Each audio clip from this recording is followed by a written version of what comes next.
Bismillahirrahmanirrahim. This is Abdul Basit Sohail from Lahore, Pakistan. Today we shall discuss about principles of contract derived from Quran and Sunnah. As we know, Islamic banking is based on contracts.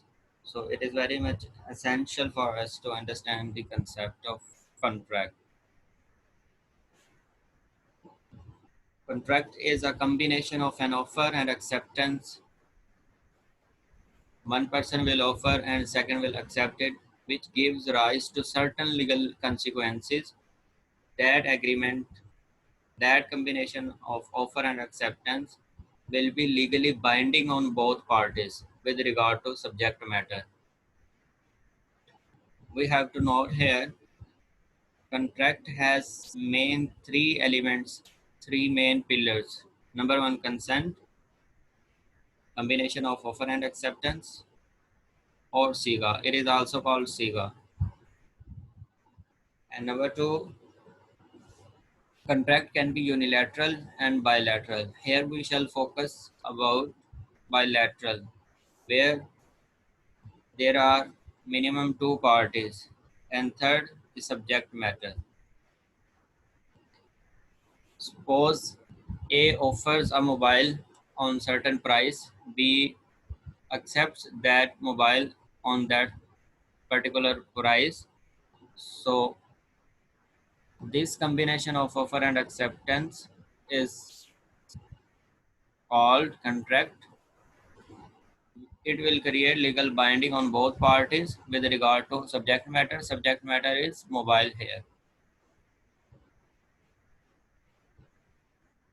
So there are different principles regarding contracts. First of all, free mutual consent. Consent of both the parties should be free from coercion, from fraud, from misrepresentation, from intoxication, or by way of jest, or by through mistake. This is very much essential for validity of contract. This is prerequisite condition because this is cause that brings obligations arising from contract. Quran says, Ya ayyuhalladhina amanu la ta'kulu amwalakum bainakum bil batili illa an takuna tijaratan an tarazim minkum. O you who believe, devour not your property among yourself by unlawful means, except that it be trading by your mutual consent. Means your trading should be by your mutual consent. Prophet Muhammad ﷺ said the contract of sale is valid only by mutual consent.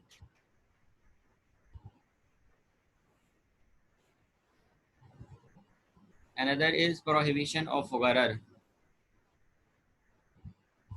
Gharar here means uncertainty, indetermination, that refers to uncertainty or ambiguity that may lead to dispute between contracting parties.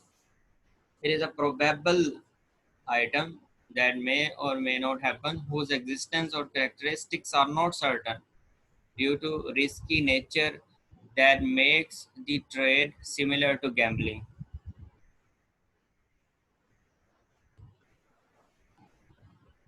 There are two types, Gharar Yasir, minor uncertainty, Gharar Fahish, excessive uncertainty.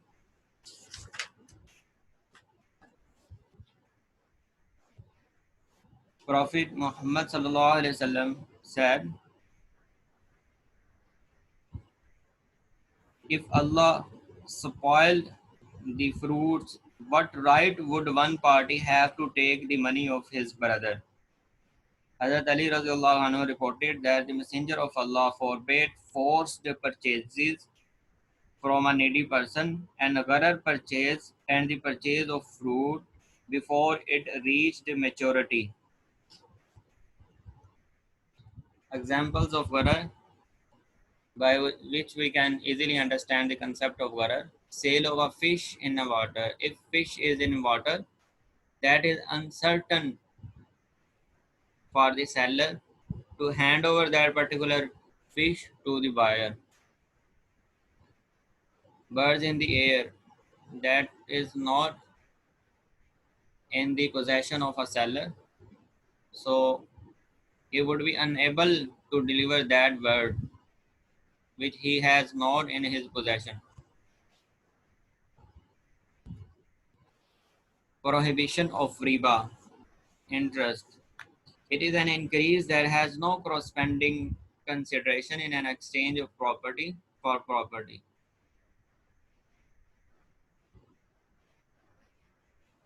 There are two types, riba al-nasiya and riba al-fadl. All the headings, all the principles need to be separately described in detail, but here in this video we shall focus in brief understanding of the concept. Riba al-nasiya is common, that is charging excess due to deferred exchange on one side.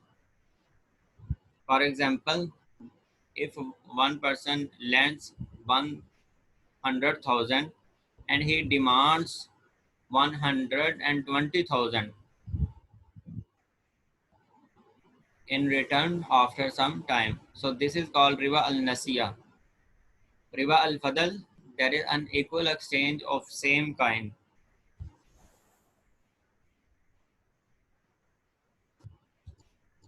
Holy Prophet Muhammad sallallahu alaihi wasallam cursed one who charges riba, gives it, records it, and witnesses it. He said they all are equal. Prohibition of gambling, qimar, and games of chance. Qimar is the gain or money which depends purely on luck or chance. Examples are lottery, lucky draw, qimar, and maser. Somewhat looks similar. So far as maser is getting a profit without working for it. It includes all types of gambling, dicing, betting on horse racing, or betting on soccer matches.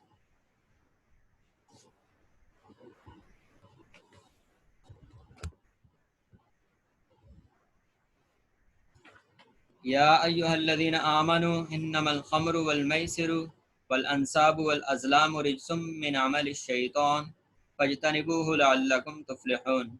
O you who believe, intoxication and gambling, dedication of stones, and divination by arrows are an abomination of Shaitan's handiwork.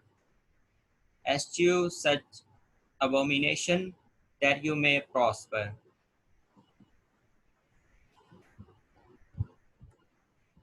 Prohibition of fraud and deception. It refers to maneuver practiced by one of parties to induce a person to a contract without which he would have not entered it. Stealing such information about that contract, if it would come into the information of the buyer, he will he would never enter in that contract. So, so such of stealing information is called deception or fraud. It also includes stealing defects about the merchandise, about the goods, and adulteration in merchandise.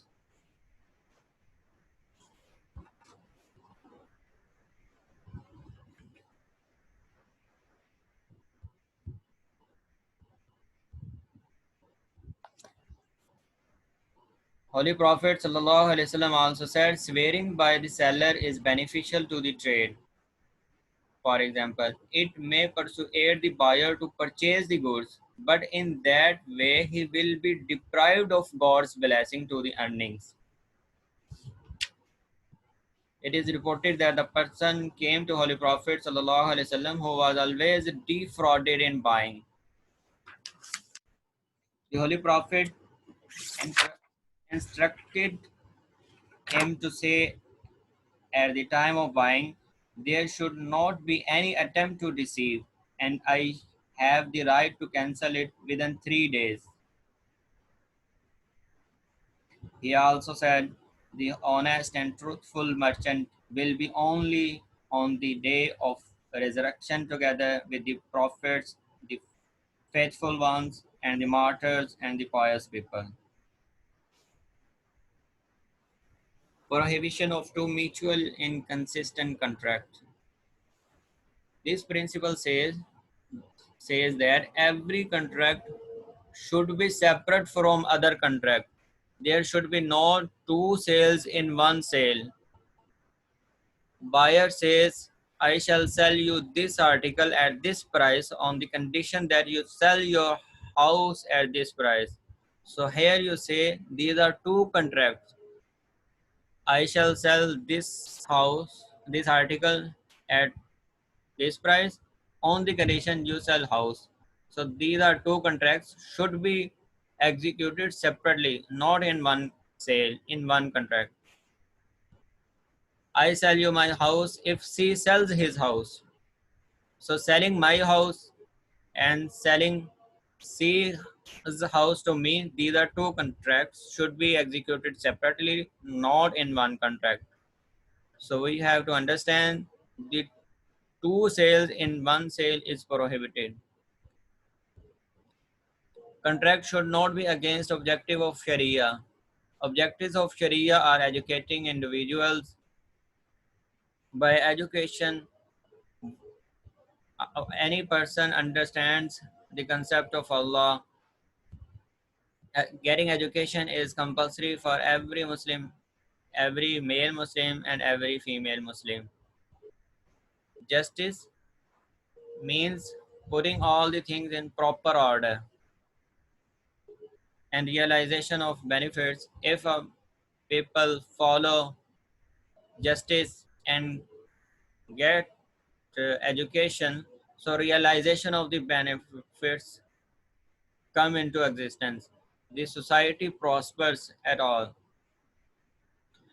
Realization of benefits comprises of essentials, necessities, embellishments. Essentials mean neglect of which creates total disruption and chaos in the society. That includes protection of religion. The faith of every Muslim should be protected at individual level and at a society level. Any contract that harms this religion is invalid. Protection of life of individual, the life of others, and the life of animals should be protected. Any contract that puts the life of an individual, puts the light of a life of society in trouble is invalid. Protection of lineage, offspring is essential. So any contract that puts protection of offspring lineage in danger is invalid. Protection of intellect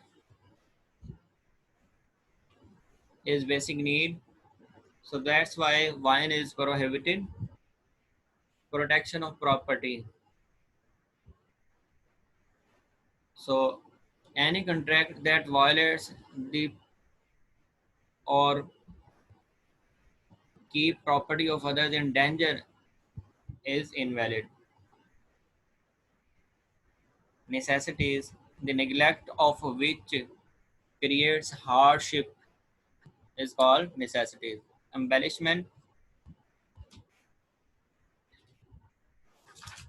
Embellishment means beautification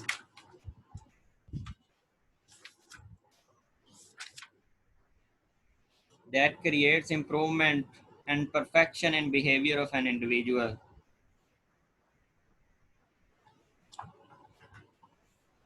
And second, liability for loss and entitlement to profit. A person is only entitled for profit if he takes the responsibility of a loss. Islam believes in sharing of risk. If we see the sale contract and the lease contract, so risk is involved in both cases. So that's why these are allowed. So far as in loan contract, creditors does not bear any risk in loan. So riba is haram. Permissibility as a general rule, we have already discussed this concept in our previous videos. What is not prohibited is prohibited because Quran have mentioned prohibited transactions. All the transactions are permissible that are not prohibited Quran and Sunnah and does not have any element of prohibition. For example, Quran only mentioned the prohibited drinks, alcohol, etc. But Quran did not mention the permissible drinks because it is long list. So there is a huge list of permissible items. For example, kindergarten, woman job, takaful. These all are permissible due to this permissibility as a general rule concept. The reference of my this video is Islamic Law of Contract and Business Transactions by Dr. Muhammad Tahir Mansoori Saab. May Allah forgive my mistake in content and concept. Thank you for watching this video.